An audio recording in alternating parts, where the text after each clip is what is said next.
Je me présente, je suis Fabrice Taureau, pour celles et ceux qui ne me connaîtraient pas, du coup du livret Droits nouveaux et LGBTI de la France Insoumise, donc les livrets qui viennent préciser l'avenir en commun sur des questions thématiques particulières. Donc en l'occurrence, nous on va parler de tout ce qui va être constitutionnalisation des droits, donc comme le droit à l'IVG, la lutte contre les violences envers les personnes selon leur orientation sexuelle ou leur identité de genre, le droit à mourir dans la dignité, ainsi que tous les droits afférents aux droits des personnes LGBTI, donc lesbiennes, gays, bi, trans et personnes intersexes. Je vais peut-être. Est-ce qu'il y a besoin de repréciser sur peut-être les personnes trans ou les personnes intersexes, ou tout le monde est familiarisé avec les choses? Peut-être lever la main si vous souhaitez que je reprécise. Ok, super. Donc, on va pouvoir commencer. Déjà remercier évidemment donc Mariam Kane qui est ici du centre LGBTI Paris Île-de-France, ainsi que du coup Mimi Chuichet du coup pour l'association Accept ST. Elles auront l'occasion de revenir sur leur parcours, leur association, et puis de préciser un peu les éléments de précarité selon un petit peu leur point de vue, un petit peu ce qu'elles ont pu vivre et ce qu'elles portent via leur asso. Donc je disais, LGBTI, on a l'habitude de rassembler ensemble, qu'on appelle du coup la communauté LGBTI, tout simplement parce qu'il y a une communauté de destin et d'existence. Même si on peut avoir des éléments très divers, parce qu'on peut se dire, en fait, avoir une orientation sexuelle, c'est quand même pas la même chose d'avoir une identité de genre qui n'est pas conforme à notre sexe de naissance auquel du coup on nous a assigné. Mais en fait, à tous les moments de l'existence, on nous rappelle des éléments qui sont un peu les mêmes. On a une base commune du coup, pour désigner un peu les spécificités de chacune des difficultés qu'on peut rencontrer. On a les termes spécifiques d'homophobie, lesbophobie, biphobie, transphobie et interphobie. Ça, je vous invite particulièrement, si vous souhaitez vous renseigner sur les oppressions particulières, à vous retourner vers le stand des copines de SOS Homophobie qui nous ont fait le plaisir d'être là sur le village associatif. Donc du coup, on évolue dans cette espèce de milieu on va appeler un peu de manière un peu compliquée cis-hétéronormatif, c'est-à-dire qu'il valorise, ou en tout cas il prend en compte, a priori uniquement le fait que notre identité de genre soit conforme à notre sexe de naissance, et que en fait on est un homme, on aime les femmes, on est une femme, on aime les hommes. Et donc c'est espèce de normes attendues fait que quand on n'est pas dans cette norme-là, on va vivre des difficultés au quotidien. Donc évidemment, c'est un milieu qu'on va pouvoir qualifier d'hostile, concrètement, puisque... Attendez, excusez-moi, ça a glissé, voilà. Comme je vous le disais, à chaque moment de nos existences, on va nous rappeler, en fait, que soit parce qu'on va avoir des regards dans la rue, on va avoir des insultes, que ça va être tout simplement qu'on ne sera pas considéré par une administration quand on va venir leur expliquer nos difficultés, quand on va aller voir notre médecin, qu'on va lui dire oui, j'ai besoin de ce traitement-là, ou j'ai besoin d'un test là-dessus, ou je pense par exemple à la question du papillomavirus chez les jeunes hommes gays, où il y a plein de médecins généralistes qui ne sont pas du tout informés. Moi, mon médecin généraliste, quand je lui dis ouais, j'aimerais bien avoir du coup le vaccin, on m'a dit mais c'est pour les jeunes femmes. Non, en fait, c'est aussi conseillé maintenant par les organisations mondiales de la santé. Et donc, voilà, c'est tout le fait qu'à chaque moment, on a toujours des interlocutions, on est juste pas considéré, pas pris en compte dans plein d'éléments. Donc voilà, c'est en tout cela qu'on va pouvoir parler du coup de schémas de domination qui s'appliquent. Donc voilà, donc je le disais, par exemple l'insulte, je ne vais pas revenir dessus. Et donc j'imagine du coup que vous devez être bien familiarisé avec les discriminations, les agressions, qui sont quand même les choses qui sont les plus visibles, les plus médiatisées aussi, parce que évidemment c'est les plus révoltantes. Mais du coup on ne parle pas du tout, ou en tout cas très peu, de la question de la précarité des personnes LGBTI. Et donc, nous, ça nous semblait important du coup de pouvoir un peu mettre en lumière cet élément-là qui, en plus, particulièrement à la France Insoumise, nous tient à cœur, de pouvoir lutter pour les personnes en difficulté qui sont invisibilisées. Je reviendrai sur un élément du coup qui me paraît très important, c'est que moi j'en ai marre qu'on me dise oui mais ça c'est du sociétal ou cette espèce de manière de mettre de côté sans cesse nos combats. En fait non, nos combats ils sont pas sociétaux, hein. Nos combats ils sont sociaux parce que l'ensemble des choses que l'on subit, si on est discriminé dans l'accès au logement, ça, enfin si on reste sur la question sociale, ça a un aspect social et on est directement touché dans notre quotidien et on va être empêché. Et donc, lutter contre l'LGBTI, c'est pas une question sociétale. Accorder le mariage pour tous et accorder, faire en sorte qu'il y ait l'égalité, ce n'est pas une question sociétale, c'est profondément social. Donc ici, voilà, donc, on va s'intéresser du coup plus particulièrement du coup, à la question de la précarité. Je vais rapidement, un petit peu définir la précarité. La précarité, on va un peu la distinguer de la pauvreté, dans le sens où quand on est, ici on va surtout parler de moments de précarité, c'est-à-dire ces moments de bascule en fait où il se passe quelque chose dans la vie, soit une discrimination, une agression, on va pouvoir en discuter, qui fait qu'on va potentiellement pouvoir basculer dans la pauvreté. Donc le précaire est un potentiel pauvre.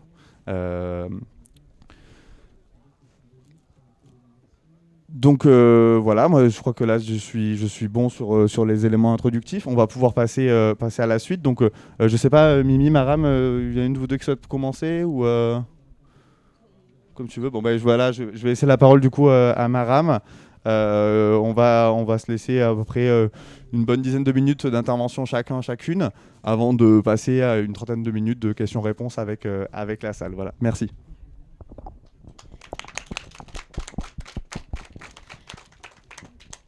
Donc bonjour tout le monde, je m'appelle Maram Khan et je suis la coprésidente du Centre LGBTQI+ de Paris-Île-de-France. On ne va pas revenir sur les différentes lettres vu que tout le monde connaît parfaitement le sujet. Le Centre LGBTQI+, je reviens rapidement quand même dessus sur notre histoire. Donc le Centre existe depuis maintenant plus de 25 ans et c'est l'une des rares associations sur Paris et en Île-de-France qui reçoit du public tous les jours, donc du lundi au dimanche, et c'est notre principale mission.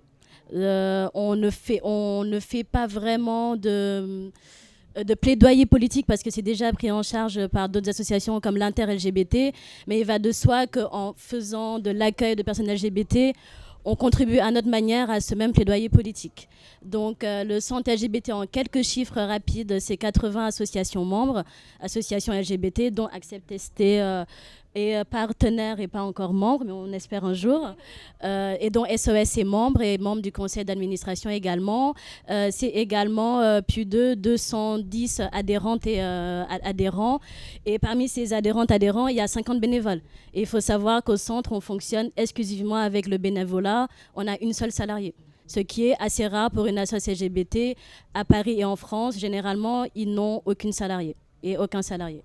En termes de fonctionnement, on propose en fait de manière gratuite des permanences à nos publics, donc des permanences psychologiques, des permanences juridiques, des permanences emploi, permanences sociales. On a aussi des moments qui sont destinés à des publics cibles. Donc on a l'apéro trans qui a lieu une fois par mois et qui est pour exclusivement les personnes trans et leurs proches. On a aussi le VDF, le Vendredi des femmes, qui existe depuis que le centre existe et qui est un moment privilégié en non-mixité pour les femmes lesbiennes, bi, trans et pour les alliés. Donc on a aussi un autre moment également une fois par mois qui est exclusivement pour les femmes LGBT de plus de 65 ans. On a introduit également il y a 2 ans, et c'est un sacré succès, le Melting Point. Ça a lieu tous les dimanches et c'est un moment où on accueille les migrantes et migrants LGBT, où on les aide dans la montée de leur dossier pour la demande d'asile. Donc c'est exclusivement fait par des bénévoles qui ont été pour la plupart aussi demandeuses et demandeurs d'asile par le passé. Qu'est-ce que je peux dire d'autre sur le centre C'est à peu près tout. Je suis aussi, à part du centre, membre du conseil d'administration de l'ILGA Europe. Donc, c'est une association au niveau européen qui travaille par contre sur du plaidoyer politique au niveau de la Commission européenne, du Parlement européen et du Conseil de l'Europe. Je suis aussi membre de la conférence européenne lesbienne, donc qui là aussi fait du plaidoyer, mais uniquement pour les lesbiennes. Du coup, Fabrice parlait tout à l'heure de plus ou moins de la définition de la précarité. Donc la précarité, comme il le dit, c'est la perte à un moment de sa vie des sécurités qu'on pourrait avoir et qui, dans la plupart des cas, mène quand même à une pauvreté qui est assez certaine. Ce qui est sûr, c'est que en ce moment, de par la Covid-19, on a de plus en plus de personnes qui tombent dans une précarité, dans une pauvreté qui est quand même assez dure. Et parmi ces personnes, il y a bien entendu des personnes LGBT, principalement. Il est vrai, un public qui est assez ciblé sur les migrantes et migrants, sur les travailleuses et travailleurs du sexe, sur les personnes trans et également sur les lesbiennes et les femmes bi. Ce qui est assez gênant en France, c'est qu'on a très peu d'études sur la précarité concernant les personnes LGBT. Quand on a des études, c'est plutôt dans le monde anglophone. J'ai quand même pu trouver une étude qui avait été faite par le défenseur des droits, pas forcément sur la question de la précarité, mais sur la question des violences intrafamiliales, qui peut être effectivement une des causes de la précarité chez les personnes LGBT. Donc cette étude, c'était pas vraiment une étude, c'était plutôt une synthèse qui venait d'une étude qui est quand même assez ancienne, qui date de 2015, qui était basée sur à peu près 20 000 personnes sur la période de leur enfance jusqu'à leurs 25 ans. Et ce qu'il en ressort et qui est assez troublant, c'est que les violences intrafamiliales du type psychologique, par exemple, atteignent les femmes et les jeunes filles lesbiennes et bi à hauteur de 23% des personnes interrogées. Donc 4 fois plus que les femmes et les jeunes filles hétéros. Et du coup, 6 fois plus que les hommes hétéros et 3 fois plus que les hommes gays et les hommes bi. Pour ce qui est des violences physiques, les femmes lesbiennes et bi sont touchées à environ 20%, ce qui reste quand même 2 fois plus que les hommes gays et les hommes bi, et 3 fois plus que les hétéros, tout genre confondu. Pour ce qui est des violences sexuelles, là, c'est encore plus criard parce que les lesbiennes et les femmes bi sont touchées à 12%, mais ça reste quand même 6 fois plus que les femmes hétéros, 2 fois plus que les hommes gays et les bi, et 30 fois plus que les hétéros hommes. Du coup, ce qui manque un peu à cette étude qui a été faite, c'est qu'on n'a aucun chiffre sur les personnes non binaires, aucun chiffre non plus sur les personnes trans et sur les personnes inter. Mais après, c'est des études, comme je disais, qui sont rarement faites en France. Et en plus, vu que ça touche principalement des personnes mineures, c'est assez compliqué de mener ce type d'études-là. Et ce qui est assez regrettable aussi, c'est qu'on n'a pas conscience des intersections qu'il pourrait y avoir. C'est-à-dire, qu'est-ce que ça donne quand on est, par exemple, comme moi, une femme lesbienne noire? Qu'est-ce que ça donne quand on est une femme lesbienne noire vivant avec un handicap? C'est vraiment des facteurs qui rendent en fait cette précarité beaucoup plus lourde. Et ce qu'on pourrait attendre des pouvoirs publics, c'est de s'aligner sur d'autres pays en Europe comme l'Allemagne ou comme la Belgique qui ont des vrais chiffres sur ces questions-là, d'avoir des ressources francophones. Il y a des associations qui travaillent sur ce plan-là dans le monde francophone, mais ce n'est pas encore le cas en France. Donc je pense que c'est une vraie attente qu'on aurait des pouvoirs publics pour au moins pouvoir avancer et traiter le problème à la source. Je vais terminer sur une note plutôt positive, c'est de dire que la communauté n'attend pas non plus tout des pouvoirs publics, on s'organise déjà. Par exemple, il y a le fonds de dotation lesbien qui s'appelle la Ligue, qui met déjà en place des systèmes de bourses exclusivement pour les associations menées et mais faisant des actions pour les lesbiennes et les femmes bi. Donc, elles ont déjà pu financer des actions pendant le Covid de collectifs lesbiens qui sont à Amiens, par exemple, comme les Bavardes, et dans toutes les régions de France. Il y a aussi les Dégommeuses, donc il y a une association sportive féminine, pas seulement lesbienne, mais aussi trans, qui a mis en place un fonds pour ses membres et qui permet de financer leur loyer ou leur bouffe parce qu'effectivement, c'est des personnes précaires. Il y a également la conférence européenne lesbienne qui a mis en place depuis le Covid non seulement des bourses qui peuvent aller jusqu'à 5 000 € pour les associations et les collectifs lesbiens et bi, et également, ce qui est quand même pas mal, des sessions d'écoute tous les jours, donc en plusieurs langues, en français, anglais, espagnol, russe, pour permettre en fait à ces personnes précaires de sortir de leur isolement, parce que quand on parle précarité, il y a aussi une notion d'isolement social et de précarité sociale et de précarité affective dont on ne parle jamais. Donc je vais laisser Mimi parler de ce qui est la précarité chez Acceptes pour les personnes trans. Merci beaucoup à Fabrice et à Maram. Et voilà, je me présente, je m'appelle Mimi. Voilà. Applaudissez pour nos amis, nos camarades de lutte. Merci beaucoup. Et comme nos amis ont déjà évoqué la question de la précarité qui frappe particulièrement la communauté LGBTIQ, moi-même aussi, je suis aussi une personne trans, une femme trans et du coup d'origine thaïlandaise. Et je suis coprésidente d'association Acceptes. C'est une association qui travaille sur les personnes trans, migrantes, travailleuses du sexe et séropositives.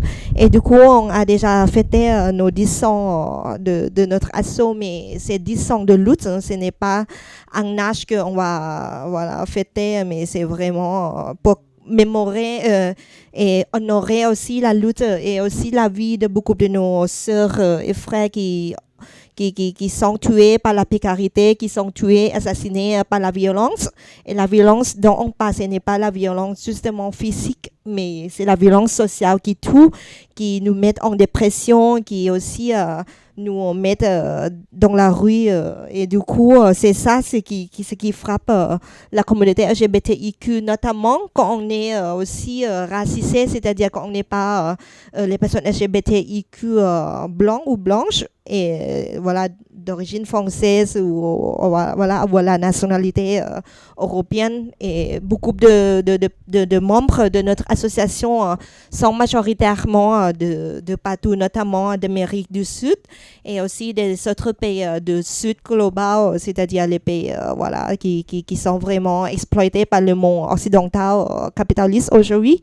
Par exemple, les gens qui viennent du Brésil, de Pérou, de Colombie, de Philippines, de Thaïlande, de partout. Et ces femmes-là qui ont traversé le pays, le continent pour arriver en France, ils sont vraiment subis encore. Voilà la question de la précarité qui les frappe, en espérant avoir la meilleure vie et la meilleure qualité de vie en France.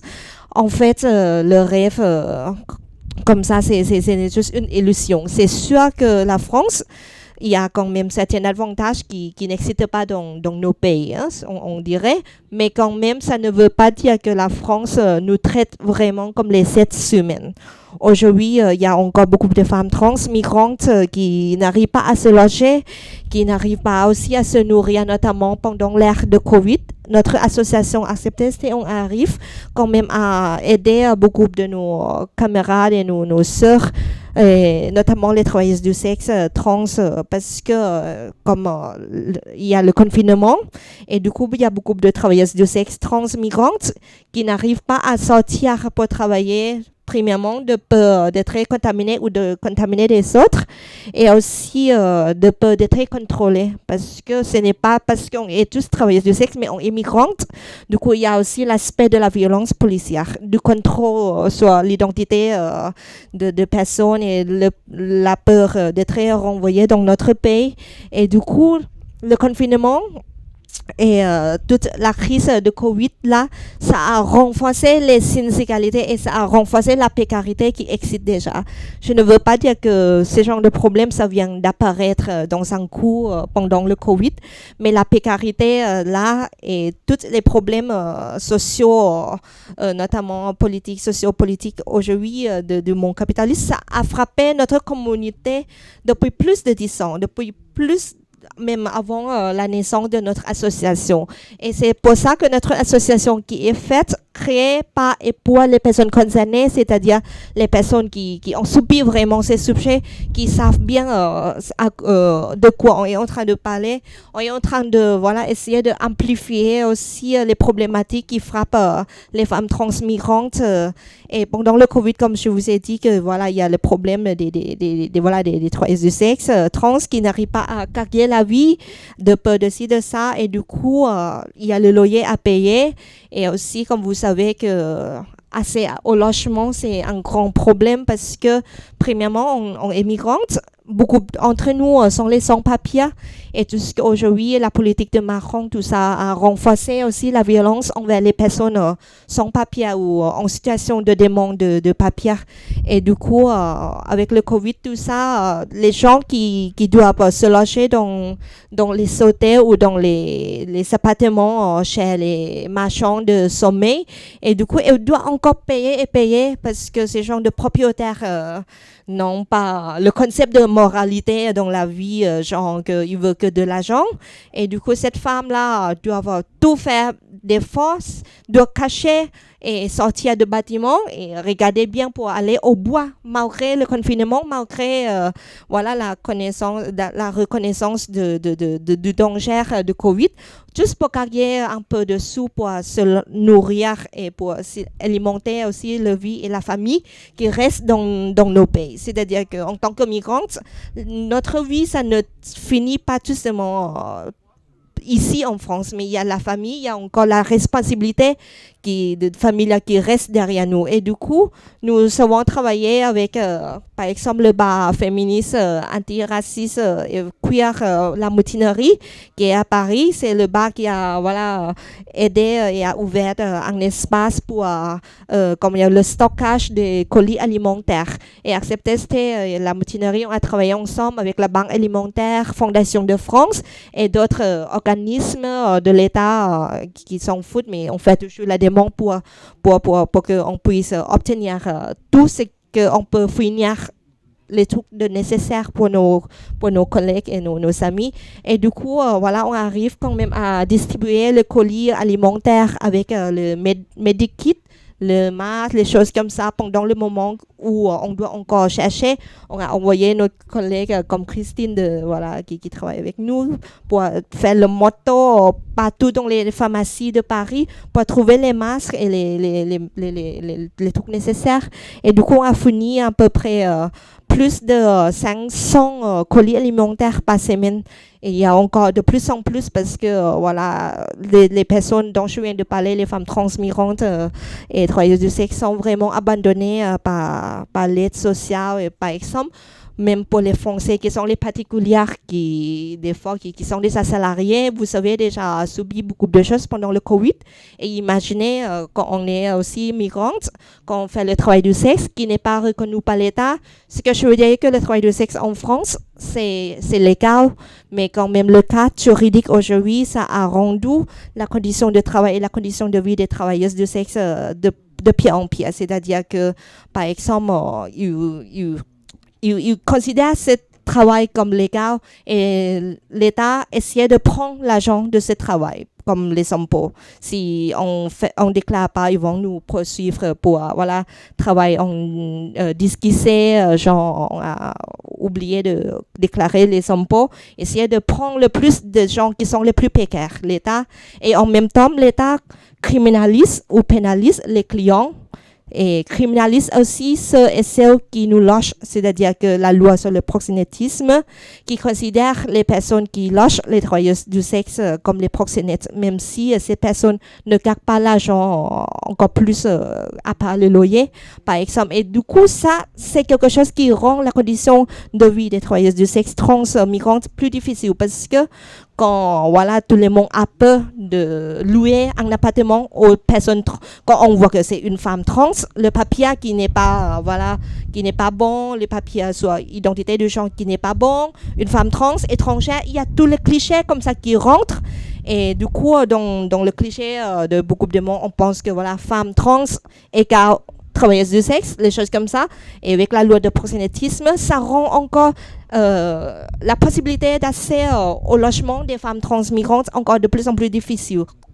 Et ces genres de lois-là qui pensent à nous sauver, à nous protéger, à la fin, le résultat, ce n'est pas pareil. C'est-à-dire que criminaliser nos clients, ça rend le travail de plus en plus difficile parce que les clients sont peu et ils viennent pas. Et du coup, le coût de vie, ça reste pareil et ça monte de plus en plus avec le temps. Et du coup, il y a moins de clients, moins de revenus. Pour chercher le logement, moins de revenus, les gens ont peur de nous. Avec la transphobie, ah oui, vous êtes une femme trans. La putophobie, ah, c'est une pute. Ok, on n'a rien. Et du coup, on doit chercher les marchands de sommeil. Et du coup, la loi qui prétend nous protéger, c'est la loi qui nous met en danger. Et sans nous écouter, c'est ça la politique publique qui est en train de se faire à notre place. Et c'est ça la précarité qui nous frappe. Et du coup, on a essayé d'aider aussi de trouver le fonds pour payer les loyers pour les femmes trans migrantes qui n'arrivent pas à payer les loyers. Et on a perdu vraiment beaucoup de fonds d'urgence qu'on a gardé ça pour le cas d'urgence en particulier. Mais quand même, on essayait de les aider pour que les femmes trans migrantes là ne doivent pas travailler pendant le moment qui est très difficile avec le Covid, tout ça. Mais en même temps, malgré tous nos dispositifs pour aider cette population, on a déjà constaté 5 morts de nos membres pendant 2 mois de Covid. Il y a beaucoup qui sont poussés au suicide et aussi certaines qui sont tuées par la complicité de Covid avec le sida. Et aujourd'hui, il faut préciser que 2020, où il y a la technologie moderne pour protéger le sida comme la PrEP, comme ça, injection qui va venir, les choses comme ça pour protéger du sida. Mais il faut préciser qu'il y a encore les gens qui sont morts du sida en cette année. Et la population qui crève, qui sont les plus touchées, c'est la population la plus marginalisée. Par exemple, il y a la question en tant que trans, en tant que sans-papiers, en tant que migrante, en tant que travailleuse du sexe. Et tout ça qui se cumule et la politique publique qui ne regarde jamais notre vie en tant que d'autres êtres humains. Et du coup, on vit comme ça. Et la communauté ou le communautarisme, selon certaines interprétations, c'est quelque chose de nécessaire parce que sans la communauté, par exemple, les associations, les gens qui sont concernés par ça, sont des gens proches comme ça, on va déjà crever depuis très longtemps. Mais voilà, grâce à mes amis, ce n'est pas juste à mon asso, mais vraiment notre réseau de communautés LGBTIQ, de couches antiracistes, antifascistes qui nous ont aidés vraiment, et grâce à eux on est là. Et du coup, voilà, la précarité, ça tue. Et vraiment, il y a, par exemple, quand on parle de la précarité, des fois on pense que c'est quelque chose que tout le monde subit ici. C'est vrai, le capitalisme nous frappe tout le monde, mais on n'a pas subi sur les mêmes modalités.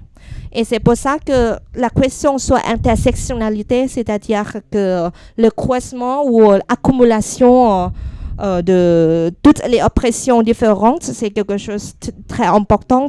Des fois, quand on entend le mouvement de couche qui nous insulte, genre en disant que voilà, les militants antiracistes, antisexistes, tout ça, qui essaient de nous imposer intersectionnalité, c'est quelque chose de divisif ou de la division dans notre mouvement.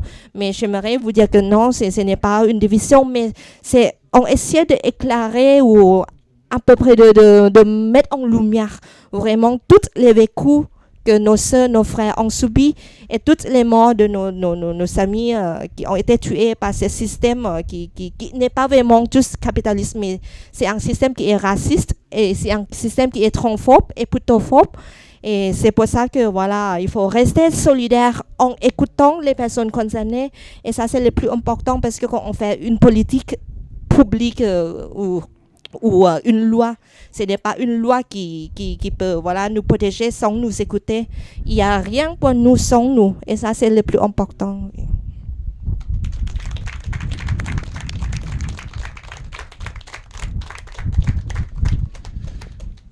Du coup, merci Mimi et Mariam pour vos interventions. Pour nous, c'est un peu important de mettre en lumière en invitant du coup notamment Mimi et Mariam deux choses. À la fois le fait que sur cette conférence, on a deux personnes qui sont issues des milieux associatifs.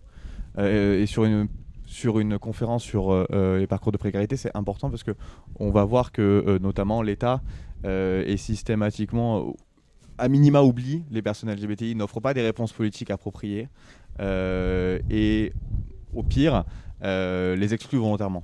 Et donc c'est important pour moi d'avoir des personnes qui portent qui portent des collectifs, des associations, des combats, des histoires, des vies derrière elles et de pouvoir du coup discuter de ça un petit peu avec du coup des personnes qui subissent très particulièrement une précarité très forte, très violente à différents égards.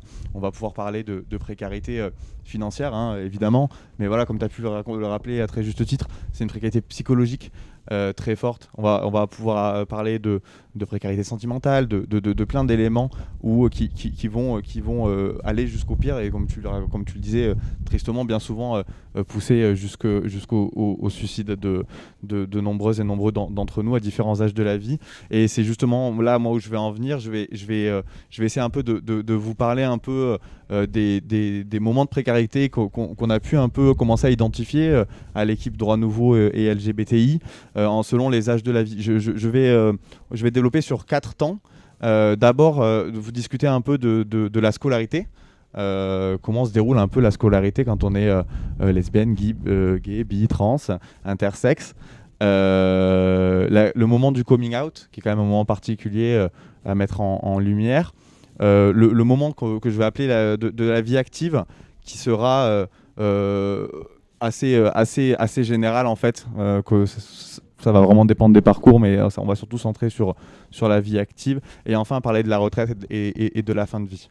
Voilà. Donc pour commencer un peu sur la scolarité, il faut savoir que les personnes LGBTI bien souvent, elles ressentent très tôt leur différence avec les autres.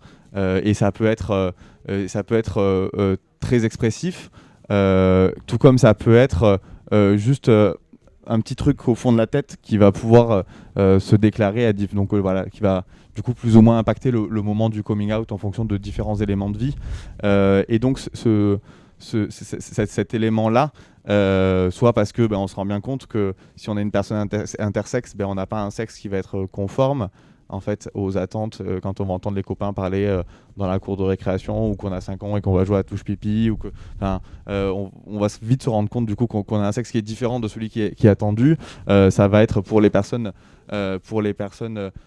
transgenres, on va avoir du coup toutes ces normes qu'on attend de nous quand on a un sexe homme ou un sexe femme.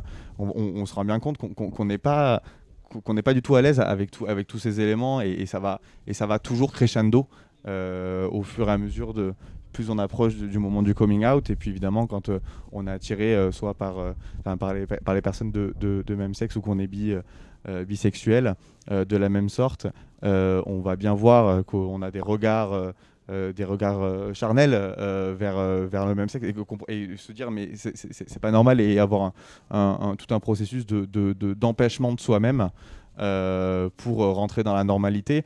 Donc tout ça va être du coup avant le coming out. Et donc tous ces éléments là évidemment souvent ils se ressentent même après le coming out par le harcèlement du coup scolaire qui va très fortement impacter les jeunes LGBTI, qui est une des grandes raisons d'un taux de suicide énorme chez les 15-24 ans. Et ce harcèlement, vous inquiétez pas, il continue après. On n'a pas besoin de s'identifier particulièrement, de faire la folle, comme on dit, ou d'être reconnu comme une personne trans assez facilement. Les gens le voient, le savent, et le simple fait qu'on puisse potentiellement vous assigner une sexualité ou une identité de genre, ça suffit pour que vous ayez droit à l'ensemble des jolis mots qu'on nous accorde. Donc ça commence comme ça un petit peu, l'entrée dans la vie, progressivement, donc évidemment avec la question scolaire, mais il y a aussi la question familiale, hein, évidemment, puisque on est posé à la télé quand on a 5-6 ans, on peut voir, on peut entendre papa ou maman dire ah ben un tel c'est une pédale, mais je l'aime bien quand même, ou enfin voilà, tous ces petits trucs tous ces petits éléments au quotidien qui viennent boum vous faire comprendre la normalité, et du coup qui vont avoir des conséquences par la suite, particulièrement ce qu'on va appeler du coup le développement du stress minoritaire, qui va expliquer notamment un plus grand taux de dépression, un plus grand taux d'anxiété chez les personnes LGBTI par la suite. L'absence de représentation également, je pense que pour beaucoup de personnes LGBTI, en tout cas, moi je sais que pour parler pour moi-même et un petit peu les gens qui m'entourent, c'est vrai qu'on n'a pas tous eu la chance d'avoir des représentations dans l'entourage, que ce soit dans l'entourage direct via la famille, que ce soit à la télévision, et c'est vrai que le développement un peu de la représentation LGBTI dans les médias, au cinéma, elle fait du bien, mais on n'y est pas encore, puisque là il y a une étude qui est sortie sur la représentation des personnes LGBTI à Hollywood. On a partagé sur notre page Facebook, et on voit bien que parmi les personnes LGBTI au cinéma et dans la culture, du coup particulièrement dans les films et les séries, les hommes prennent encore énormément la place, hein, évidemment. On va pas beaucoup parler des lesbiennes, on va pas beaucoup dire le mot lesbienne, ça va être une relation charnelle comme ça avec sa copine, voilà, on a tout encore des processus d'invisibilisation qui sont on a encore du travail. Et enfin, pour terminer du coup sur tout ce moment avant le coming out, etc., évidemment, du coup, il y a personne qui va venir vous dire, tu sais, peut-être qu'un jour tu vas sucer une bite, ou peut-être que, en fait, si du coup tu vas pratiquer la sodomie, c'est comme ça que ça va se passer. Il faut qu'il y ait le consentement, il faut que ça se passe de telle manière, il faut avoir telle pratique, il faut mettre un préservatif de la sorte. Le préservatif féminin, évidemment, on n'en parle pas.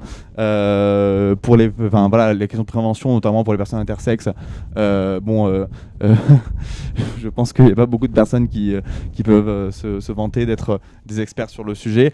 Et donc voilà, on fait une entrée dans notre vie sentimentale et sexuelle de manière tout à fait chaotique, et bien souvent malheureusement avec des agressions, des viols, pour beaucoup d'entre nous. Ce moment du coup, on a passé un petit peu toute l'enfance, etc. On va pouvoir un peu se dire, bon allez, on va s'assumer parce que ça suffit, j'en ai marre d'être dans le placard, j'en ai marre de ne pas être complètement moi-même. Donc on va se dire, bon allez, c'est parti, là, c'est vraiment le moment, il faut que j'en parle. Bon, déjà, entre le moment où on se dit il faut que j'en parle et le moment où on en parle, on va pouvoir laisser passer quelques semaines, quelques mois, et puis on va arriver du coup sur une grande peur du rejet, qu'elle soit effective ou pas. En fait, le seul, même si nos parents auraient pu nous dire il n'y a pas de problème, tu peux ramener un copain à la maison, tu peux ramener une copine à la maison, tu peux, ton genre ne m'importe peu, même si on te prévient à l'avance, il y a toujours ce 1% de chance qui fait que c'est la terreur. La terreur, et donc du coup une peur du rejet, et donc concrètement de la précarité, puisque si on se retrouve en fait à la rue, si on fait ce coming out quand on est en première, en terminale, d'accord, donc en fait alors si je dis à ma mère que je suis homosexuel, concrètement je vais peut-être me retrouver à la rue, comment je fais, chez qui je vais, c'est des questions qu'on se pose et qu'on anticipe en fait. On anticipe le fait d'être à la rue avant de faire son coming out et de trouver des solutions pour nous permettre de continuer notre vie. Il y a celles et ceux qui ça finit par bien se passer auprès des parents, des responsables, parce que je pense aussi par exemple aux enfants de l'ASE, dans la situation dans laquelle ça pourrait aussi arriver, hein. Et donc quand ça se passe bien, tant mieux, on a quand même pris une petite dose de stress encore bien sympathique, mais il y a celles et ceux pour qui ça se passe pas. Ça se passe mal, soit parce que du coup les parents leur disent merci, au revoir. Donc là on est sur une mise à la rue, hein, concrètement, et donc là c'est la précarité, hop, ça y est, l'extrême pauvreté. On se retrouve du jour au lendemain sans revenu, sans toit, sans proches et affections particulières, Ça peut être aussi, du coup, l'exclusion peut se faire aussi de manière scolaire. C'est-à-dire que, admettons, les parents peuvent très bien dire très bien, on va t'accompagner, on va t'aider, je t'aime toujours, etc. Par contre, un rejet complet au niveau scolaire, pour parler du coming out au moment scolaire. Et ça peut être aussi bien de la part du corps enseignant et de l'État, de l'éducation nationale, que de la part des camarades de classe. Je le dis parce que c'est pas irrégulier qu'il y ait des directeurs, des proviseurs qui refusent de faire des formations, ou alors des enseignants qui ferment les yeux sur des insultes à l'école, etc. Et donc, ce climat scolaire, du coup, qu'est-ce qui va se passer concrètement ? Ça va pousser les jeunes à sortir du système scolaire. On pousse, en refusant de voir, on les pousse, et donc voilà, hop. Soit on quitte l'école, on n'a pas de diplôme, soit on va vers des métiers du coup vers lesquels on n'aurait pas été, c'était pas nos plans de vie, mais il faut mettre un terme au supplice le plus rapidement possible, quoi. Donc encore un moment de bascule potentiel vers la précarité.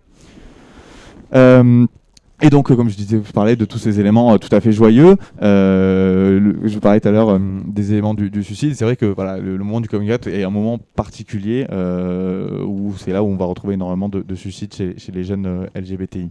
Bon, on va dire que ça s'est fait, on passe à la vie active, ça y est, on a trouvé un travail.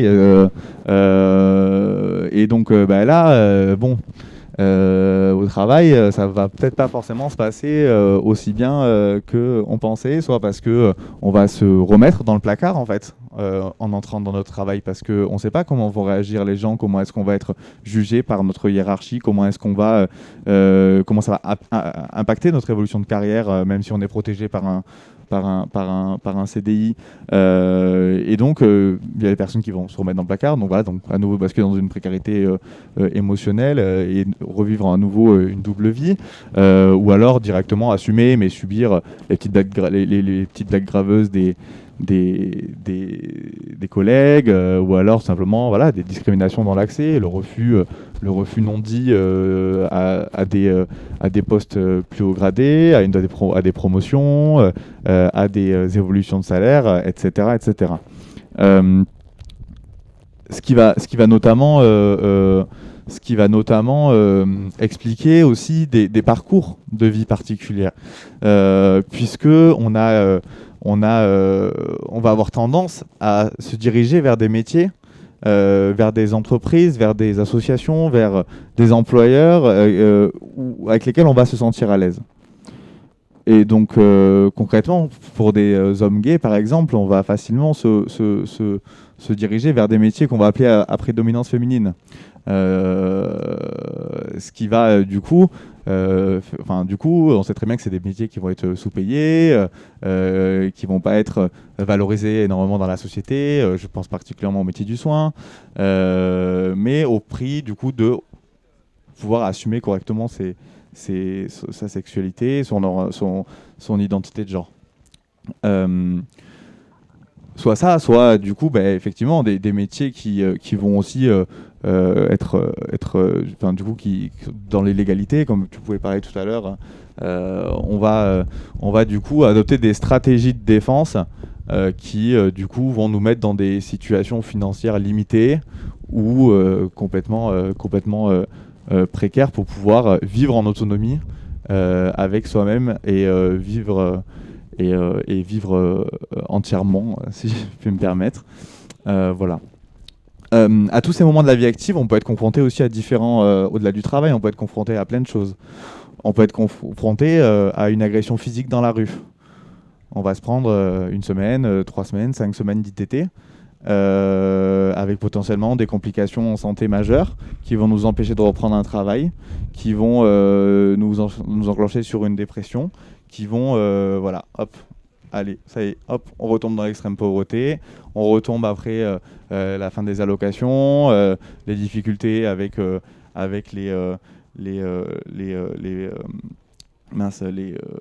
Pôle emploi, etc. à devoir se justifier, à devoir censé se battre pour réclamer des droits, des allocations, et du coup pour pouvoir continuer à payer son loyer et survivre, etc.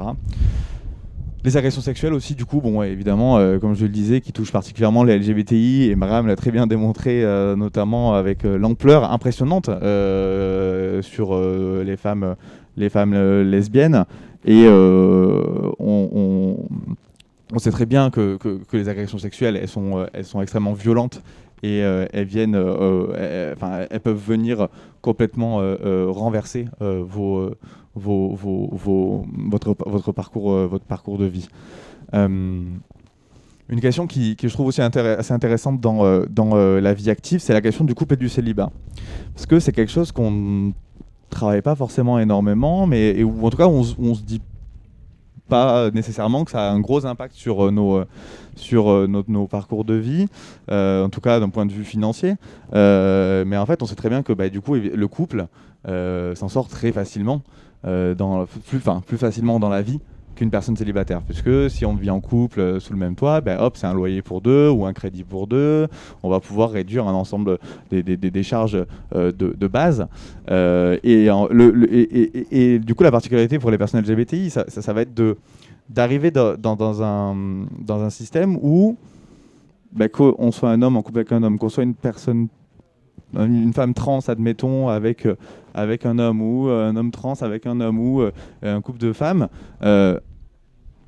on n'a pas l'exemple type du couple de la maison, le chien, voilà, tout ce qu'on va nous transmettre, et du coup de tout ce qui va être attendu dans le couple.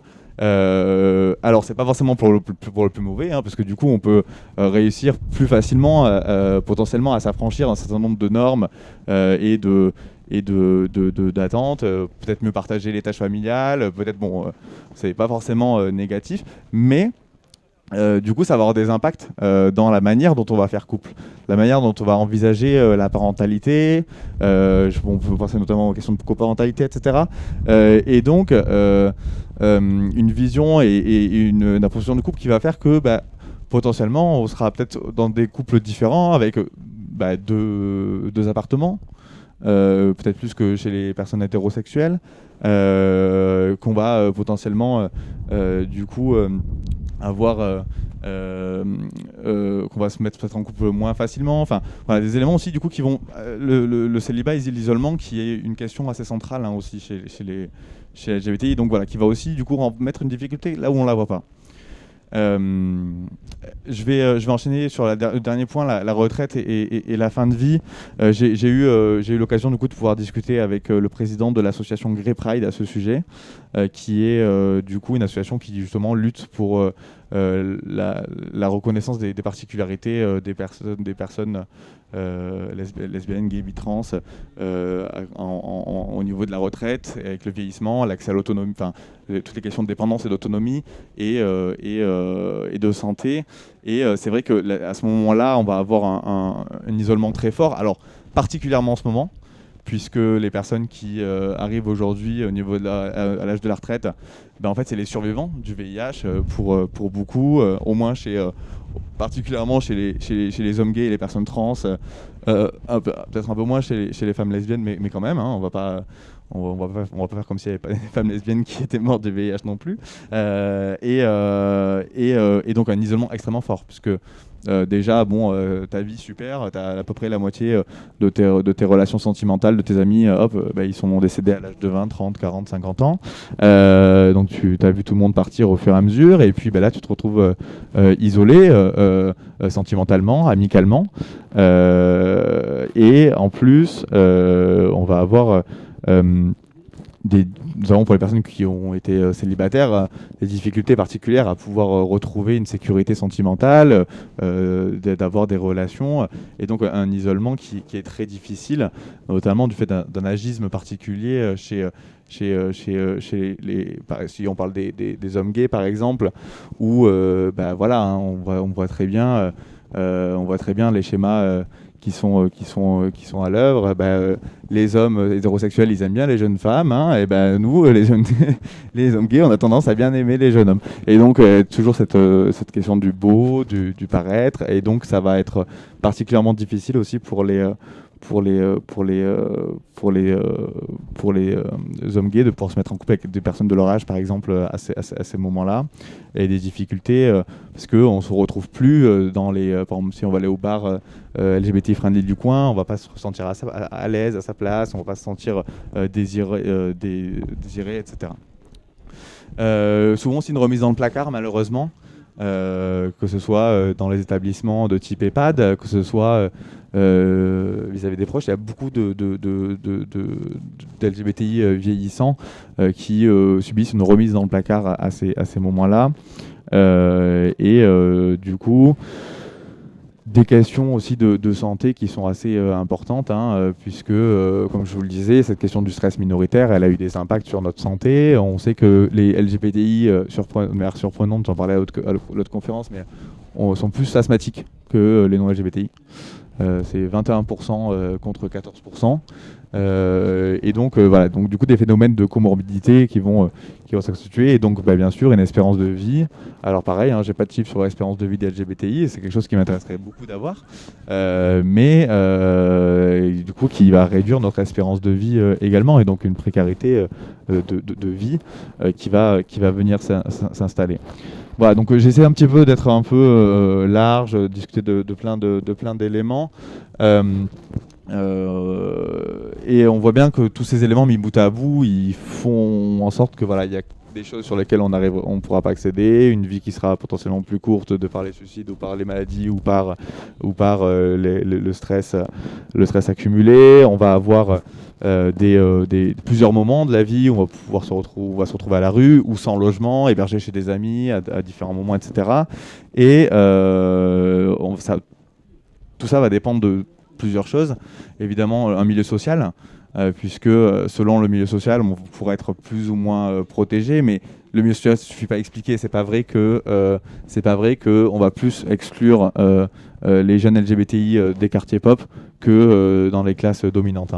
Ça va dépendre aussi du coup de l'entourage. Il suffit d'avoir le bon proche qui va nous accompagner, nous prendre sous la main, ou de pouvoir se tourner vers d'avoir le réflexe de se tourner vers les associations, trouver un tuteur, une sœur, un frère qui va pouvoir nous aider. Et ça, c'est les éléments que vous pouvez retrouver notamment dans l'histoire du drag, notamment avec toutes les houses. C'est ce que vous pouvez retrouver dans les années 70, 80, 90 à New York, avec du coup des personnes qui recréaient, familles qui recréaient un cercle de protection, un cercle pour pouvoir avancer et reprendre la vie à zéro malgré l'exclusion. Et on voit bien, par rapport à tous ces moments de précarité-là, comme je le dis, comme on a pu le discuter, très peu documentés. Les seuls travaux sur lesquels on va pouvoir s'appuyer globalement, ça va être les travaux associatifs. Donc je ne sais pas comment on ferait si on n'avait pas l'enquête, le rapport annuel d'SOS homophobie sur les LGBTI-phobies, parce que c'est à peu près le seul élément que vous allez trouver dans l'année. SOS homophobie associe son rapport, il y a eu tant d'agressions en plus, tant de machins, et c'est vraiment une ressource inestimable. Donc ça, et un petit peu la recherche qui se développe un peu sur les thématiques qui nous aident un peu à mieux cerner, et sinon des travaux qui viennent d'autres pays sur les thématiques LGBTI. Et donc du coup un État, des pouvoirs publics qui du coup ont du mal, même s'il y aurait volonté, ont nécessairement du mal à pouvoir identifier les problèmes et les réponses politiques à apporter. Quand on a du mal à quantifier le nombre de personnes, de jeunes mis à la rue par leurs parents, comment est-ce qu'on veut se dire, ok, ça veut dire qu'on a besoin sur notre département de prévoir des logements sociaux réservés à ces jeunes qui sont mis à la rue. Comment est-ce que, si on n'arrive pas à quantifier la question des problèmes de santé, si on parle de l'asthme, je vous disais 21-14%, ça va être en... C'est des chiffres qui sont issus des États-Unis. En France, on ne sait pas quelle proportion au niveau de l'asthme.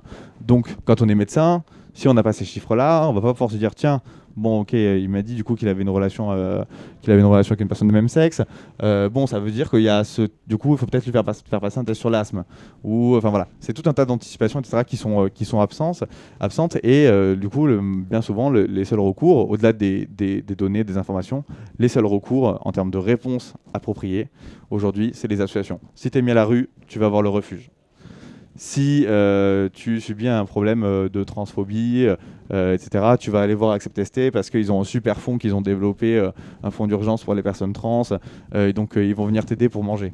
Et tu sais que tu vas pas être jugé, regardé, à minima, voire rejeté, comme ça pourrait être parfois le cas.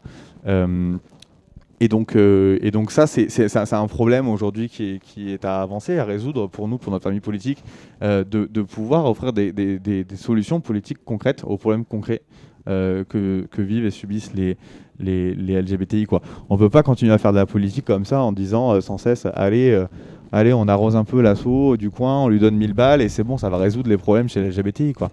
Non. Donc c'est pour ça que cette conférence a été importante pour nous, qu'on puisse un petit peu travailler là-dessus et pouvoir aussi travailler de manière programmatique sur l'évolution des propositions politiques qu'on pourra fournir pour être au plus proche des réalités, des besoins et des attentes des personnes LGBTI. Voilà. J'ai terminé là-dessus. Je vous propose de prendre vos questions, interventions, remarques. Voilà, merci.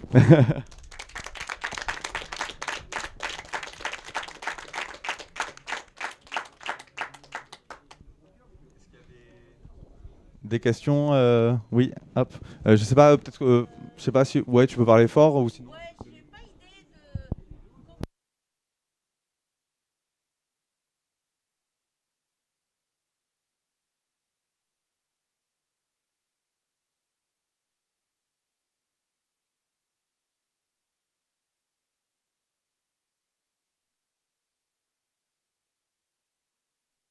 On va prendre plusieurs questions et puis on répondra on répondra à la fin. D'accord, c'est mieux que les gens viennent. D'accord, par rapport à la caméra, ouais, ça marche. S'il y a d'autres questions, interventions, oui. Oui, du coup, il faut venir ici pour la caméra, c'est filmé.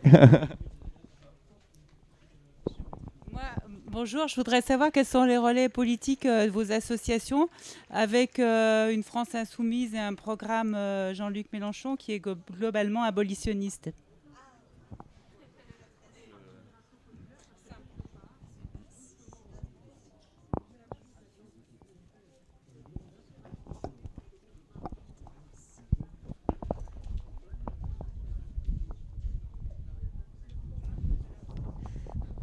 Bonjour. Pour reprendre un petit peu tout à l'heure sur la visibilité et la visibilité politique en particulier, vous disiez que c'est pas en donnant 1000 euros à l'assaut ou les politiques donnent 1000 euros à l'assaut que ça va résoudre toutes les difficultés que vous avez exposées. Est-ce que vous avez des exemples au moment des élections, quelles qu'elles soient, pour ceux qui sont le moins dans la précarité, le moins dans la difficulté, d'avoir des exemples de listes qui se seraient montées sous forme de listes citoyennes pour que vous puissiez clamer haut et fort et revendiquer et prendre cette place dans l'espace politique.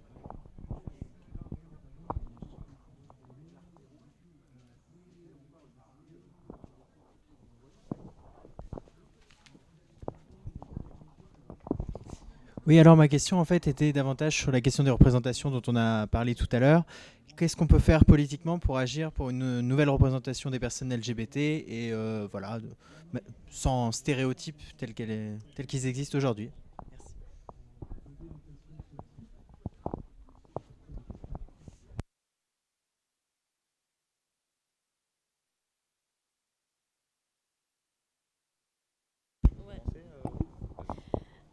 Du coup, la question sur les parents qui mettraient à la rue leurs enfants, c'est un vrai sujet, mais comme on l'a dit, malheureusement, on n'a pas de chiffres par rapport à ça. Après, on a des associations. Voilà, on n'a pas vraiment de chiffres. Après, il y a des associations qui font leur travail exclusivement sur les jeunes LGBT isolés, donc que ce soit des mineurs isolés qui arrivent en France et qui se trouvent être LGBT, mais aussi des jeunes qui vivent déjà en France et qui ont été mis à la rue par leurs parents ou des jeunes étudiantes et étudiants qui se retrouvent à la rue pendant le confinement parce qu'on a découvert la sexualité d'une façon ou d'une autre. Ça est arrivé au centre LGBT qu'on ait plusieurs appels pendant le confinement par rapport à cette question-là aussi. Après, la difficulté, c'est que il y avait eu un projet de loi qui avait été proposé pendant le confinement et qui a été retoqué, et ça consistait à demander à ce que, vu que Marlène Schiappa avait proposé des nuits d'hôtel pour les femmes victimes de violences, de pouvoir dupliquer la même chose pour les jeunes victimes de LGBT-phobie qui se retrouvent à la rue. Il se trouve que la première réponse à ce projet de loi avait été un refus pur et simple et qui avait du coup mené les associations à se demander quelle était la priorité du gouvernement par rapport aux personnes sensibles, d'autant plus pendant le Covid. Mettre en place un tel programme pour les femmes victimes de violences, c'est tout à fait entendable et c'est normal. Par contre, refuser purement et simplement et sans argument ce même principe pour les jeunes n'était pas entendable par nos associations. Donc, une lettre a été faite au président de la République, également à Marlène Schiappa, pour demander pour exiger des pouvoirs publics qu'il y ait une vraie réponse par rapport aux jeunes LGBT. La réponse a été assez rapide. Ils ont obtenu des nuits d'hôtel dans un temps limité, ce qui nous a permis de pouvoir réorienter ces jeunes-là vers des hôtels, mais ce n'est jamais suffisant. Et ce sur quoi on a sensibilisé les pouvoirs publics, c'est leur dire: OK, on a des jeunes LGBT que vous allez prendre en charge plus ou moins, mais par contre, psychologiquement, on fait comment ? C'est aussi cette question-là.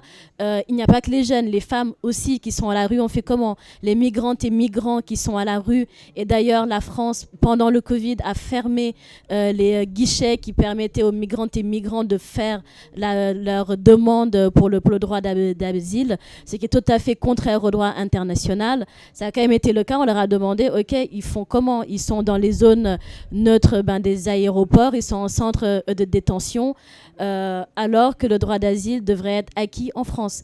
Là aussi, on n'a pas eu de réponse. Pour les personnes trans, ça a été la même chose. On a eu 0 réponse de leur part. Pour les travailleuses et travailleurs du sexe, on n'est pas non plus dans un pays qui œuvre pour ces personnes-là. Donc, bien entendu, on nous a dit que ce ne sera pas le sujet.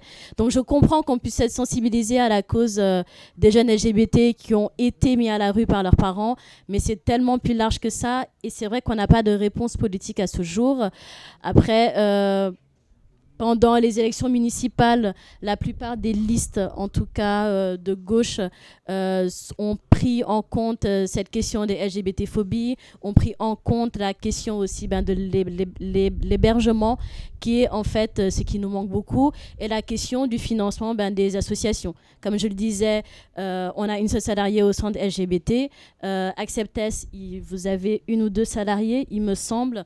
Et c'est assez rare même d'avoir ces ressources humaines-là dans nos associations.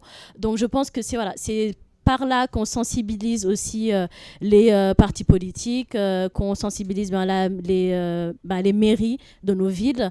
Et on espère que ça va pouvoir évoluer dans un bon sens. Je ne sais pas si je vous répondais plus ou moins. Tu veux répondre sur l'abolition du chat ou oui, alors comme Marin dit que voilà, ce sujet soit le rejet de la famille, c'est quelque chose qui est très phénoménal, notamment pour la génération ancienne des femmes trans migrantes. C'est-à-dire qu'aujourd'hui, parce que moi je fais aussi la recherche en tant qu'étudiante à ESS sur la question des conditions de vie des femmes trans migrantes. Du coup, c'est que j'ai constaté pendant mes observations et aussi pour mes entretiens, on a constaté la différence entre les femmes trans les plus âgées et celles qui viennent d'arriver en France avec l'âge qui est encore comme les jeunes étudiants, 25, 30 ans. Il y a vraiment une grosse différence, mais ce qui excite pour les deux, c'est qu'il y a vraiment la transphobie. Et du coup, les femmes trans qui sont venues en Europe depuis très longtemps, avec l'âge à peu près 45 ans, qui vivent encore jusqu'à aujourd'hui, là, beaucoup d'entre elles on abandonne le foyer, mais pas par choix. C'est-à-dire que c'est la famille, c'est la transphobie qui pousse, et environnement transphobe qui dit que voilà, en tant qu'une femme trans, un homme trans comme ça, c'est pas respectueux envers voilà, la norme principale et dominante, par exemple. Et du coup, beaucoup ont quitté le foyer depuis très jeune et ils sont bougés. Il y a la mobilité avant de venir en Europe. Ils ont fait le travail du sexe. Ils ont fait plein de choses depuis très jeune. Pourquoi? Pour trouver la solution pour sortir de cette situation et pour fuir la pauvreté voilà, imposée en tant que femme trans, tout ça dans les pays à l'époque là. Et jusqu'à aujourd'hui là, même si la transphobie c'est juste un peu moins grave qu'avant, mais toujours, ça reste toujours très fort. Le Brésil et le Mexique, c'est les deux pays qui tuent le plus des femmes trans dans le monde. Et espérance de vie des femmes trans au niveau mondial, ce n'est que 35 ans. C'est-à-dire, voilà, le fait d'être rejeté à la rue par la famille, il n'y a pas de travail, le papier, la carte d'identité avec le genre qui ne correspond pas à notre identité, et quand même voilà le cliché transphobe et aussi la reproduction de la violence sociale envers les femmes trans, c'est encore très fort. Et du coup, voilà, c'est pour ça que ce sujet-là, c'est quelque chose de grave, mais comme c'est déjà un sujet très très marginalisé dans cette société, par exemple, aujourd'hui on essaie de voir aussi combien de femmes qui ont été assassinées par les maris. Même ces sujets-là, la police ou les institutions ne traitent pas ça au sérieux. Et quand il s'agit de la vie des femmes encore marginalisées par certaines femmes dominantes, comme par exemple les femmes trans qui s'avouent que ce n'est pas les vraies femmes, il y a encore le plus de domination qui nous supprime. Et du coup, ce sujet-là est vraiment mis de côté vraiment. Et du coup, on essayait de voilà, chercher un peu, essayer de faire les chiffres, les statistiques, mais quand même ça nous demande et ça nous exige vraiment beaucoup de choses, parce qu'aujourd'hui, même il y a de plus en plus d'universitaires trans qui sont les personnes concernées, mais quand même on reste très très très peu par rapport au nombre de la population LGBTIQ en général. On essayait de faire de plus en plus de choses, mais vu que la violence qu'on a subie, tout ça, on essayait voilà, de faire notre meilleur. Et la question sur l'abolitionnisme, en fait, on est vraiment, on s'identifiait en tant que voilà une association de couches anticapitaliste. Ça c'est soit antiraciste et aussi antifasciste. Ça c'est quelque chose qui est clair quand on va à chaque manif. C'est qu'on attaque, c'est la pauvreté, c'est le capitalisme, c'est aussi impérialisme qui est encore toujours là. C'est vraiment quelque chose qui est vraiment notre ennemi. Mais quand on regarde à propos de notre combat, quand on essaie de viser le problème, je vise pas le travail du sexe, mais je vise c'est pas que le travail, mais le capitalisme. C'est ça, c'est quelque chose qui n'est pas pareil quand les abolitionnistes de couche essaient d'analyser la situation des travailleurs du sexe. C'est-à-dire que chez les abolitionnistes, pour eux et eux, ils trouvent que en fait c'est le travail du sexe qui est vraiment comme le démon, le monstre qui a reproduit, qui est vraiment le cœur de syndication entre hommes-femmes, c'est la reproduction de la violence, voilà, marchandisation des corps de femmes, blablabla, les mêmes discours comme ça. Oui, je veux pas là pour être là pour dire que oui, le travail du sexe n'a pas cet aspect-là. Mais pour moi, j'essaie de défendre la qualité de vie des travailleurs et travailleuses, et pour que les personnes là qui sont là ne doivent plus subir de travailler comme les cons. Mais le problème est que il faut pas attaquer sur les amis ou les travailleuses. On est de la même classe ouvrière. Moi, je suis aussi pute moi-même. J'ai fait la pute avant de venir à Toulouse tout à l'heure. Il y a un jour, tout ça, parce qu'il n'y a rien à manger. Mon problème aujourd'hui en tant que femme trans, pauvre et précaire, c'est quoi manger et comment je vais payer le loyer à la fin du mois. Et ce que je veux est que je peux travailler avec la protection sociale, avec toutes les les droits que les autres méritent aussi en tant que travailleurs et travailleuses. Je ne vais pas rester à travailler dans ces domaines jusqu'à la fin de ma vie, ça c'est sûr. Mais qu'en même temps qu'il y a encore la répression sociale économique, le rejet, la transphobie qui rejette les femmes trans et d'être dans le milieu de travail traditionnel, normatif, salarié. Il y a encore ce genre de choses et du coup, le seul moyen pour beaucoup d'entre nous qui ne sont pas les plus privilégiés dans cette société, c'est de faire le travail du sexe pour nous permettre de pouvoir alimenter notre vie. On n'est pas là pour vivre, faire le travail du sexe et vivre les choses du luxe. C'est la question de survie. Et c'est comme beaucoup de monde qui travaille au McDo, c'est beaucoup de monde qui travaille à la mine, beaucoup qui travaillent à l'usine automobiliste qui polluent. On sait très bien, hein? Philippe Poutou qui travaille pour usine capitaliste comme ça. Pourquoi on ne dit pas on va abolir le travail de ces gens de mecs-là pour que le monde devienne de plus en plus vert. Mais ce qu'on doit faire, c'est que améliorer la condition de travail, donner les droits, améliorer la protection sociale pour que les travailleurs et les travailleuses de toutes les catégories ne doivent pas mourir très jeune, ne doivent pas rentrer tard, travailler 60 heures par semaine comme ça. Et pour nous, en tant qu'asso concerné par les travailleuses du sexe, majoritairement, ce qu'on demande, ce n'est pas la réglementation comme les pays comme en Suisse ou en Allemagne. On veut que les travailleurs et travailleuses du sexe soient aussi autonomes dans le mode de penser comme les coopératifs genre entraide entre nous la communauté qui s'entraide sans ni patron ni les choses comme ça ni capitaliste non plus, mais c'est ça ce qu'on demande pour être le plus autonome et avoir le soutien tant qu'il y a encore d'État. Aujourd'hui on est obligé de faire la demande politique, d'avoir les meilleurs cadres législatifs qui peuvent affecter notre vie, parce qu'aujourd'hui avec la pénalisation des clients, ça a aggravé tous les rapports, soit le bilan de cette loi par Médecins du Monde et aussi par les associations abolitionnistes. Ils ont déjà constaté la même chose, c'est-à-dire qu'il y a la précarité qui augmente, il y a quand même la violence qui augmente, il y a vraiment les morts, les gens qui ont été assassinés. Ça, c'est le constat, c'est-à-dire que la loi sur la pénalisation des clients, ça ne marche pas. Aujourd'hui, tant qu'il y a encore la répression comme ça, si on fait disparaître le client un jour de lendemain comme ça, le résultat c'est quoi? C'est qu'on ne va jamais avoir l'argent pour payer le loyer. C'est-à-dire, si je veux détruire le capitalisme, je ferme l'usine de Philippe Poutou. Il va te retrouver au chômage.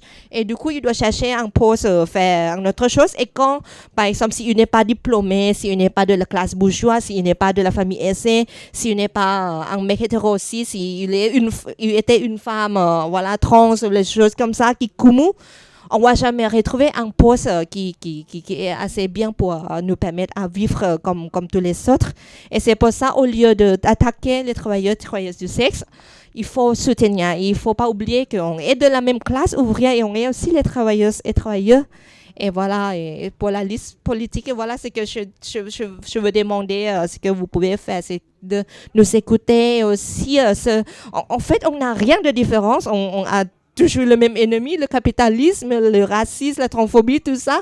Mais il ne faut pas se faire diviser tous par une idéologie puritaniste de droite. En fait, vous savez-vous que beaucoup d'associations abolitionnistes, au lieu de se battre avec les assos souterrains, ils serrent les mains avec certaines associations catholiques intégralistes qui détestent le travail du sexe, qui est à l'époque, cet asso-là, par exemple, Mouvement d'Unité, qui a eu peur de donner le préservatif aux travailleurs du sexe, parce que ces gens de l'assaut, les gens-là, ils considèrent qu'en donnant le capote aux travailleurs du sexe, c'est considéré comme proxénétisme. Et c'est ça qu'on a le concept de proxénétisme de manière large, élargie, comme ce qui excite aujourd'hui. Je ne veux pas dire que je suis pour le proxénétisme, exploitation de travail, toutes les formes, c'est quelque chose contre notre volonté de l'association et de notre combat. Mais quand même, quand on interprète le proxénétisme, par exemple, si je travaille dans le même appartement que Maram, si elle est ma colocataire, et du coup, elle me protège d'être attaquée par les clients, les choses comme ça. C'est-à-dire qu'elle soutient le travail du sexe, même si elle ne garde même pas 1 euro de moi. Et si je lui donne, 10 euros, voici, achetez les capotes, bon, elle revient avec les capotes, comme ça, elle peut être poursuivie pour proxénétisme. Il y a un garçon qui a nettoyé la camionnette pour une travailleuse du sexe qui a été poursuivi déjà pour le proxénétisme. Du coup, il faut bien voir qu'il y a vraiment une exploitation, il y a vraiment le combat à faire, tout ça. Mais ce n'est pas toutes les choses qui sont considérées comme proxénétisme. Aujourd'hui, c'est considéré comme le délit de solidarité. Par exemple, quand on fait traverser les migrants en France, on est poursuivi comme, vous savez, soutenez-nous une personne en situation irrégulière. Aujourd'hui, les putes aussi ont subi presque la même chose, c'est-à-dire que toutes les personnes qui ne veulent pas qu'on meure comme ça, très jeune, se faire tabasser, ils sont considérés comme les proxénètes. Et du coup, tout le monde voit que c'est la même chose. Et du coup, le résultat, ça frappe sur nous. C'est les mauvaises conséquences. L'espérance de vie qui descend, les violences qui augmentent. Et c'est pour ça qu'il faut repenser le concept de travail du sexe. Je ne suis pas là pour dramatiser les violences et les drames dans la vie, la tristesse, la mort de nos amis. Mais on est là pour riposter, on est là pour résister à ce système économique capitaliste qui nous rend de plus en plus précaires et qui nous tue vraiment. Et c'est pour ça que c'est le temps de riposter, d'écouter et aussi de travailler ensemble avec la ligne de gauche. C'est meilleur de voir les putes de gauche plutôt que de travailler avec les couches libérales. Ça n'existe, mais c'est pas la majorité parce que nous, en tant que syndicalistes, en tant que les putes syndiqués, on est là parce qu'on voit que on a besoin de la solidarité. Et ce n'est pas un sujet qui nous concerne, mais ça concerne beaucoup de monde entre nous, les migrantes, les femmes trans, les sans-papiers et toutes les autres. C'est pour ça que la transphobie, des fois, il y a aussi la notion de la putophobie. Donc, on essaie de protéger les femmes trans, mais on n'est pas pour le travail du sexe. C'est comme si on essayait d'éradiquer la vie des femmes trans, parce qu'on sait très bien que les femmes trans sont celles qui sont les plus marginalisées de ce système économique. Et c'est celles-là qui ont besoin de faire le travail du sexe pour vivre, et qu'on dit qu'on est pour les femmes trans, personnes trans, mais on n'est pas OK pour les droits des putes, c'est quelque chose de hypocrite, et voilà.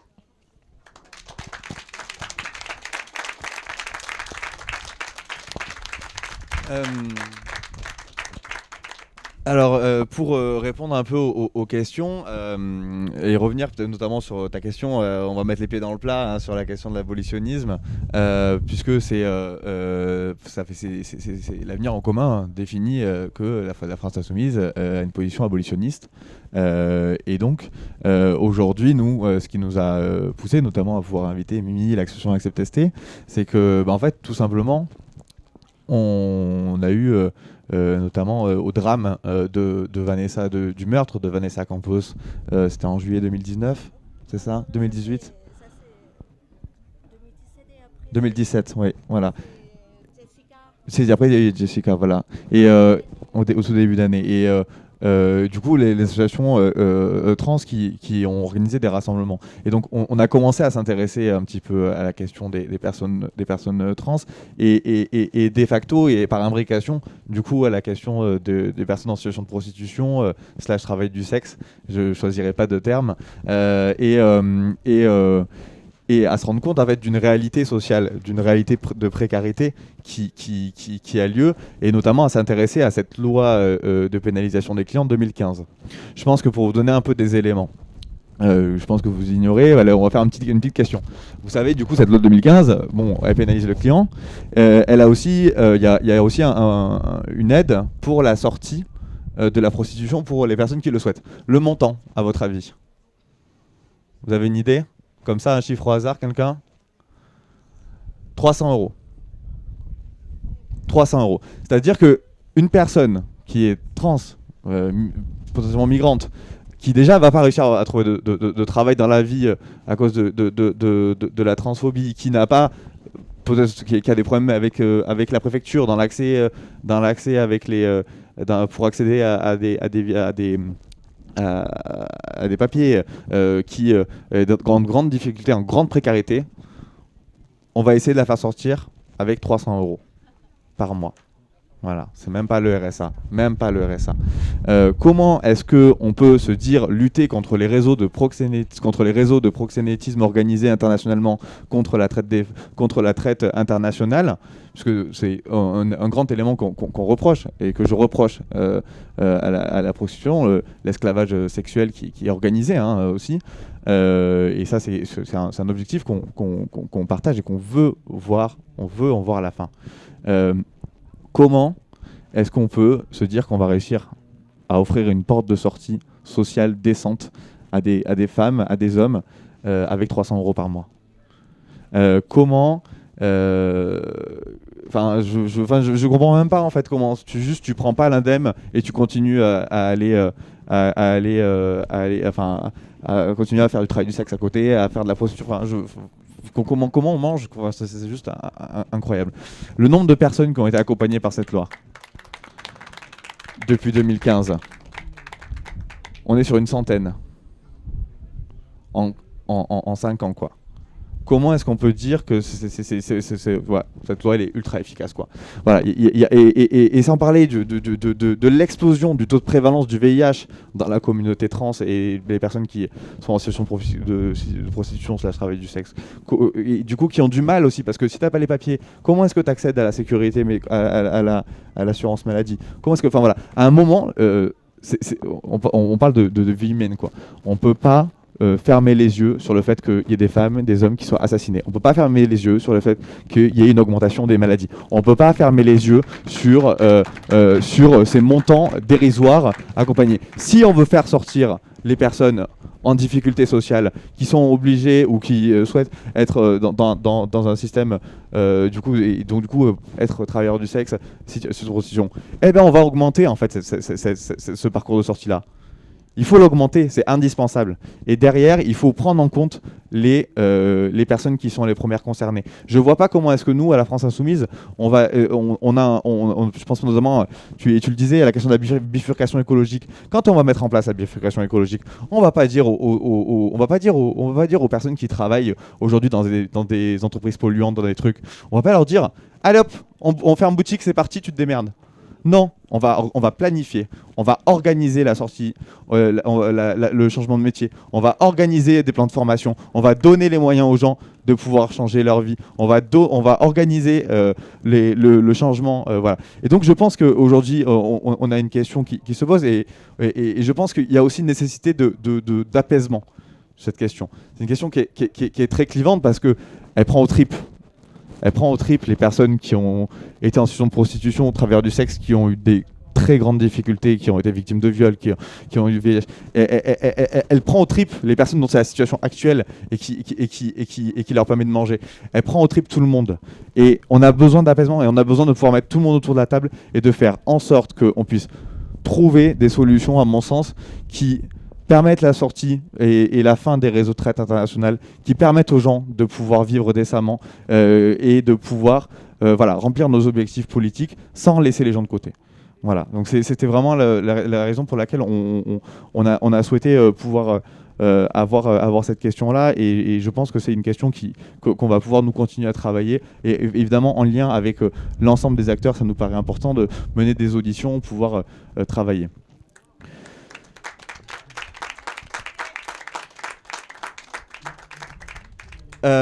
Pour répondre sur la question du relais politique, qu'est-ce qu'on peut faire alors bon, déjà, il faut savoir que nous, systématiquement, à l'équipe de Renouveau LGBTI, on a toujours 1 à 2 pages de préconisations par élection sur ce qu'il faut faire. On s'appuie aussi notamment sur des travaux de l'Inter-LGBT qui a des plans pour les communes, les départements, les régions, des propositions soit concrètes, soit après nous des éléments un peu plus politiques pour justement être des points d'appui pour nos élus, pour les personnes qui veulent faire des demandes auprès des mairies, des départements, etc. qu'est-ce qu'on peut faire en tant qu'insoumis ? Pendant le confinement, on a le groupe d'action de Buenos Aires Insoumis qui a lancé une cagnotte et qui a réuni plus de 1 000 € pour une association de personnes trans en Argentine. Voilà, ça c'est un truc qu'on peut faire.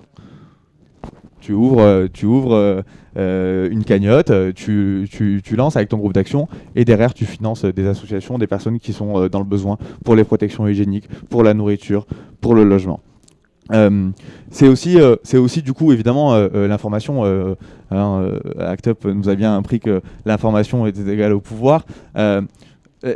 S'informer, rester au point sur ces problématiques-là est important et essayer systématiquement de prendre en compte. Parce que nous, une des difficultés qu'on a à l'équipe, c'est que, vous l'avez bien vu, c'est tellement transversal, on va toucher à la santé, on va se spécifier.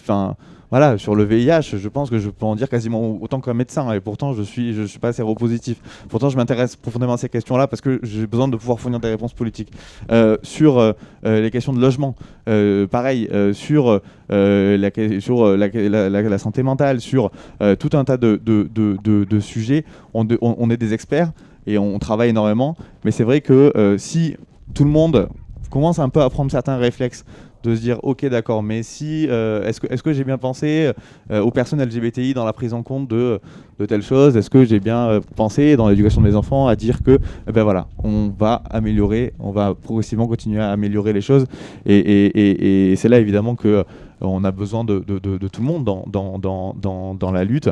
Et aussi un truc important, c'est de bien pouvoir être là en soutien et d'accompagner systématiquement quoi. Si un camarade est victime d'agression, si un camarade a des insultes, on laisse pas passer, on donne, on va sur le site SOS Homophobie, on déclare l'insulte, on déclare l'agression, on l'accompagne s'il y a besoin d'aller à la police, parce que vous savez très bien que évidemment la police nous refuse bien souvent le caractère homophobe. Et quand c'est pas la police, souvent c'est la justice derrière qui le fait. Donc on a besoin d'appui, de preuves, de combattre et de continuer un petit peu à maintenir ces éléments-là. Et bien sûr, auditionner les associations localement. Vous pouvez être bénévole, militer avec SOS. Je pense par exemple sur la question des interventions en milieu scolaire, avec être simplement bénévole. Par exemple, nous qui adorons les manifestations à la France Insoumise, tous les ans les marches des fiertés, elles ont besoin de bénévoles, que ce soit pour le service d'autres, que ce soit pour l'accompagnement, que ce soit pour la question des soins, que ce soit pour on peut y aller, on peut participer, on peut se mettre dans des positions où on va pouvoir aider et permettre à la lutte de s'exprimer. Voilà, je pense que moi j'ai terminé. Ouais, il y a une question, c'est ça. Bon, je prends la dernière question parce qu'il est 19h29, donc on est plus au niveau du temps. Je te laisse poser la question et puis on clôturera après.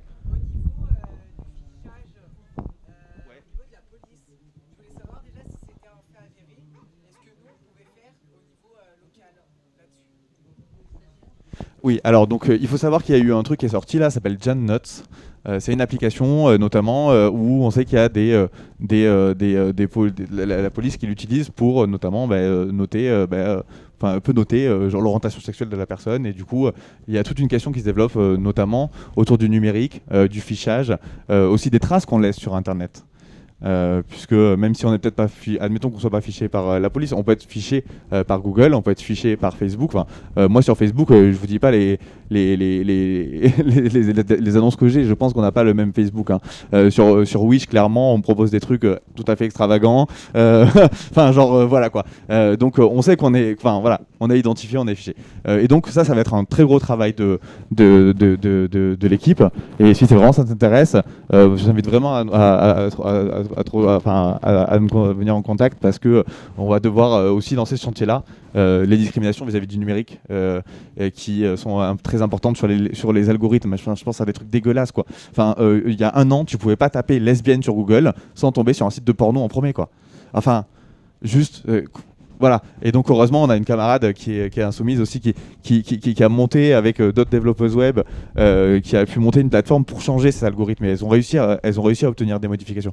On a une vraie question sur les algorithmes, sur le web, sur la question du recueil de nos données, sur le fichage via les applications, etc., qu'on va pouvoir travailler. Bon, ouais, sinon, je t'invite à venir à la fin. On va devoir un petit peu clôturer. Merci à tous pour votre participation, votre écoute, et à toutes, pardon. Ah là là. Voilà, on termine comme on commence, à boucler. Merci aux filles pour leurs interventions, leur travail au quotidien. Et puis, la lutte continue.